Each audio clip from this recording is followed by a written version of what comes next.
आज हमारे पास में एक प्रॉब्लम है, एक यूनिफॉर्म इलेक्ट्रिक फील्ड हमें गिवन है और हमें एक चार्ज को मूव कराना है पॉइंट ए से point B and we need to calculate the work done in moving the charge from point A to point B. सबसे पहले हम क्या करेंगे, we will calculate the potential difference between point B and point A. I will denote that by VBA which I will write as potential of point B minus potential of point A।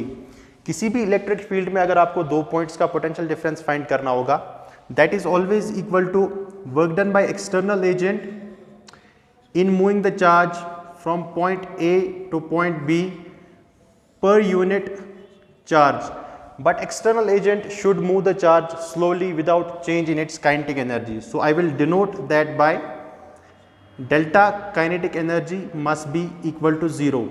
It should move the charge slowly without changing its kinetic energy. And then उसके बाद हम क्या करेंगे, work done by external agent is equal to, in this case it is equal to negative of work done by electric field. So इसको मैं ऐसे लिख सकता हूँ, negative of work done by electric field in moving the charge from point A to point B per unit charge।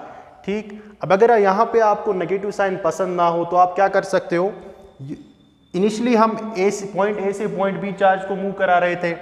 To remove the negative sign you can move the charge from point B to point A. What I mean is you can write it as work done by electric field in moving the charge from point B to point A per unit charge. ठीक, अब हम सबसे पहले work done calculate करेंगे electric field का in moving the charge from point B to point A. उसी work done को हम क्या करेंगे, डिवाइड करेंगे चार्ज के मैग्नीट्यूड के साथ। So that will be potential difference between point A and point B. So I can write it as VBA is equal to work done by electric field. सबसे पहले हम इसके पाथ को observe करेंगे।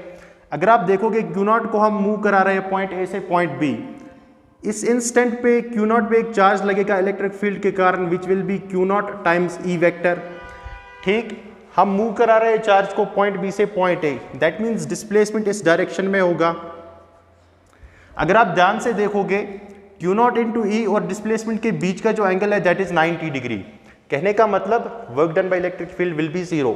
सो I can write it as work done by electric field in moving the charge from point B to point A per unit charge।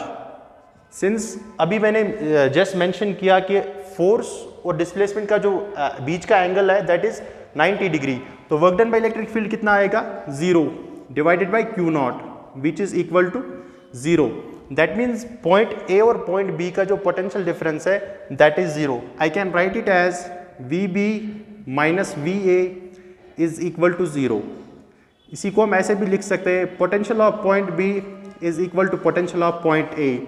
अब point A और point B का potential same आया, that means VB minus VA is equal to 0। अब यहाँ पे आओ आप, VB minus VA is 0। अगर VB माइनस VA 0 है तो यहाँ से आप लिख सकते हो work done by external agent in moving the charge from point A to point B will also be 0। That means अगर आपको किसी भी यूनिफॉर्म इलेक्ट्रिक फील्ड में एक चार्ज को मूव कराना हो in the perpendicular direction to electric field, तो कितना वर्क करना पड़ेगा एक्सटर्नल एजेंट को, 0 वर्क। लेटर ऑन हम एक सरफेस डेवलप करेंगे which will be perpendicular to electric field और उस सरफेस का नाम हम देंगे इक्विपोटेंशियल सरफेस। क्यों इक्विपोटेंशियल देंगे, क्योंकि आप यहाँ पे देख सकते हो A पॉइंट और B पॉइंट का पोटेंशियल सेम है। इसी तरह उस सरफेस पे हर एक पॉइंट का पोटेंशियल सेम होगा, that is why we call that surface as equipotential surface.